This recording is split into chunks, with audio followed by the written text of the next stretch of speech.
الحمدللہ رب العالمین والصلاة والسلام علی سید المرسلین الصلاة والسلام علیکہ یا رسول اللہ وعلی آلہ وصحابہ یا حبیب اللہ۔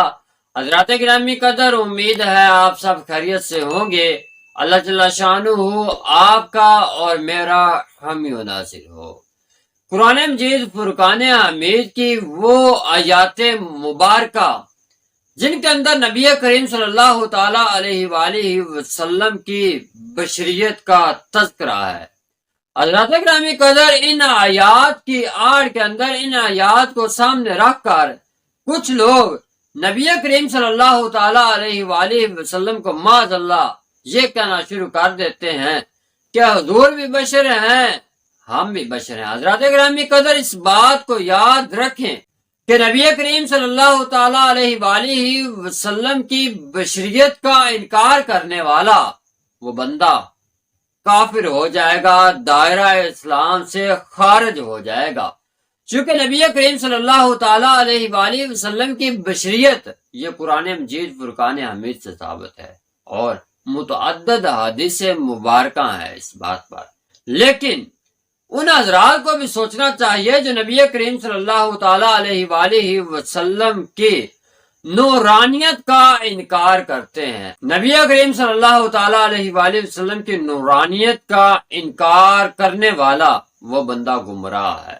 حضرات گرامی قدر، کیا نبی کریم صلی اللہ تعالی علیہ وآلہ وسلم کی ایک صفت کو سامنے رکھ کر اس بات کا فیصلہ کیا جا سکتا ہے کہ نبی کریم صلی اللہ علیہ وآلہ وسلم کسی انسان کی طرح ہو سکتے ہیں؟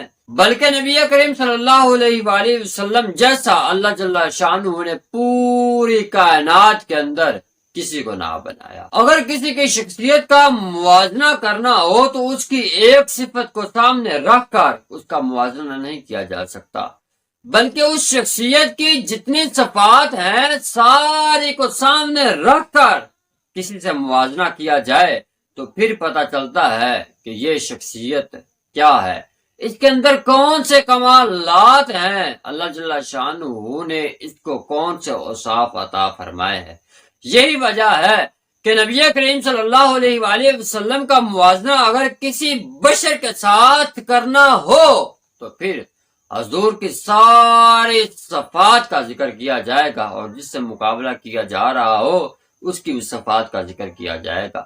پھر پتہ چلے گا کہ نبی کریم صلی اللہ تعالی علیہ وآلہ وسلم کے مقابلے کے اندر کوئی بشر آ سکتا ہے یا نہیں، حضور کسی بشر جیسے ہو سکتے ہیں یا نہیں ہو سکتے۔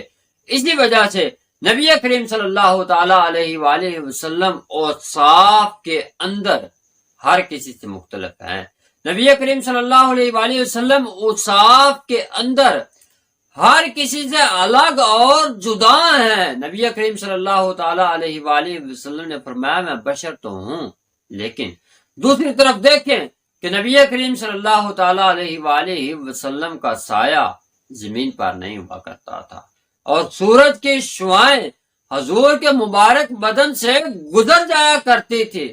حضرات گرامی قدر، حضور نے فرمایا میں بشر ہوں، لیکن دوسری طرف دیکھیں کہ نبی کریم صلی اللہ علیہ وآلہ وسلم کے مبارک جسم پر مکھی کو بیٹھنے کی اجازت نہ تھی، مکھی کو یہ حق نہ تھا کہ حضور کے جسم مبارک پر وہ بیٹھے۔ حضرات گرامی قدر، جہاں ان آیات مبارکہ کے اندر اس بات کا تذکرہ ہے کہ حضور بشر ہیں، نبی کریم صلی اللہ تعالی علیہ وآلہ وسلم نے پیدار پیر روزے رکھنے شروع کیے، صحابہ نے بھی شروع کر دیے۔ حضور نے فرمایا ایکم مثلی، کیا تم میں میرا کوئی ہم مثل ہے؟ جس طرح میں روزے رکھوں تم بھی ایسے روزے رکھ سکو۔ حضرات گرامی قدر، دیکھیے نبی کریم صلی اللہ تعالی علیہ وآلہ وسلم کی شخصیت کو اگر حکام شرع کے اندر پرکھا جائے تو حضور کی ذات شریعت کے تابع نہیں بلکہ شریعت مطہرہ نبی کریم صلی اللہ علیہ وآلہ وسلم کے احکام کے تابع ہے۔ کسی نے اس شرط پر ایمان قبول کیا کہ حضور میں 2 نمازیں پڑھوں گا، کسی نے اس بات پر قبول کیا کہ میں 3 پڑھوں گا، نبی کریم صلی اللہ علیہ وآلہ وسلم نے اس بات کی اجازت دے دی۔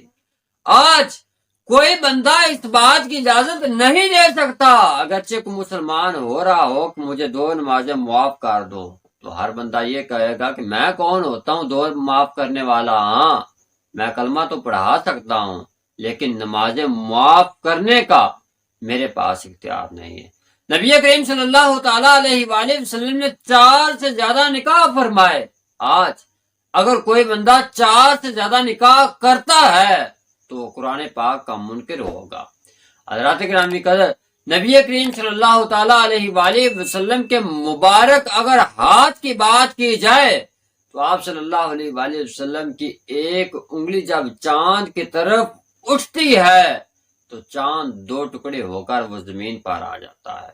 نبی کریم صلی اللہ تعالی علیہ وآلہ وسلم کے مبارک ہاتھ کو اللہ جل شانہ فرماتا ہے ید اللہ فوق ایدیہم، اے سونے یہ تیرا ہاتھ نہیں، ان کے ہاتھوں پر جو ہاتھ ہے وہ تو اللہ کا ہاتھ ہے۔ حضرات گرامی قدر، نبی کریم صلی اللہ علیہ وآلہ وسلم کے عمل کو اللہ جل شانہ فرماتا ہے سونے یہ میرا عمل ہے۔ وما رمیت اذ رمیت ولکن اللہ رما، اے سونے جو کنکریاں پھینکی یہ تو نے نہ پھینکی بلکہ یہ ہم نے پھینکی۔ حضرات گرامی قدر، اب فیصلہ اس بات کے اندر ہم نے کرنا ہے کہ جس شخصیت کے اتنے اوصاف ہو، اگر کسی وجہ سے اس نے یہ کہہ دیا کہ میں بشر ہوں، یا اللہ جل شانہ نے قرآن مجید فرقان حمید کے اندر فرما دیا حضور کے بارے میں کہ حضور بشر ہیں، تو کیا حضور ہمارے جیسے بشر ہیں؟ نہیں، نبی کریم صلی اللہ تعالی علیہ وآلہ وسلم بے مثل و بے مثال بشر ہیں، پوری کائنات میں آپ جیسا کوئی نہیں ہے۔ اگر نبی کریم صلی اللہ تعالی علیہ وآلہ وسلم کی بھول مبارک کو ہی لے لیا جائے کہ اگر کوئی کہے کہ ہم بھی بھول جاتے ہیں اور حضور بھی بھول جاتے ہیں، تو اس مسئلہ کو یاد رکھیں، اس بات کو یاد رکھیں کہ نبی کریم صلی اللہ علیہ وآلہ وسلم کا بھولنا یہ اللہ کی طرف سے ہے اور ہمارا بھولنا یہ شیطان کی طرف سے ہے۔ اس بات کو یاد رکھیں کہ نبی کریم صلی اللہ علیہ وآلہ وسلم سے جہاں بھول ہوئی وہ امت کے لیے رحمت بن گئی۔ اب نماز کے اندر یہ سجدہ صاحب کو ہی لے لیجئے، اگر حضور نماز کے اندر نہ بولتے تو سجدہ صاحب کے احکام کیسے آتے؟ اور اگر نہ آتے تو ہم اگر نماز کے اندر بولتے تو ہمیں نماز شروع سے دوبارہ پڑھنا پڑتی، جس کی وجہ سے یہ ہمارے حق کے اندر رحمت ہو گیا۔ نبی کریم صلی اللہ تعالی علیہ وآلہ وسلم اگر بھولے ہیں تو اس کے اندر اللہ جل شانہ کی کروڑ حکمتیں ہو سکتی ہیں، جس کی وجہ سے احکام شرع مرتب ہوتے ہیں۔ ضروریات زندگی کو اگر دیکھا جائے تو نبی کریم صلی اللہ تعالی علیہ وآلہ وسلم ضروریات زندگی کے مختلف کام حضور نے سارا انجام دیے، وہ ہمارے لیے سنتیں بن گئی۔ آج ہم ان پر عمل کرتے ہیں تو ہمیں پہاڑوں جیسا ثواب ملتا ہے۔ آپ بتائیں یہ امت کے حق کے اندر یہ رحمت نہیں تو اور کیا ہے؟ لہذا ہمیں اس بحث کے اندر نہیں پڑھنا چاہیے، اس سوچ کے اندر نہیں پڑھنا چاہیے کہ نبی کریم صلی اللہ تعالی علیہ وآلہ وسلم بھی ایسے ہی بشر ہیں جیسے ہم بشر ہیں۔ نہیں، نبی کریم صلی اللہ تعالی علیہ وآلہ وسلم کی جہاں بشریت کا ذکر ہو تو اس بات کو یاد رکھیں کہ پوری کائنات کے اندر کوئی ایسا نہیں ہے جو نبی کریم صلی اللہ علیہ وآلہ وسلم جیسا ہو۔ حضور بے مثل و بے مثال ہیں۔ اللہ جل شانہ اس بات کو سمجھنے کی توفیق عطا فرمائے۔ آمین بجاہ نبی الامین صلی اللہ تعالی علیہ وآلہ وسلم۔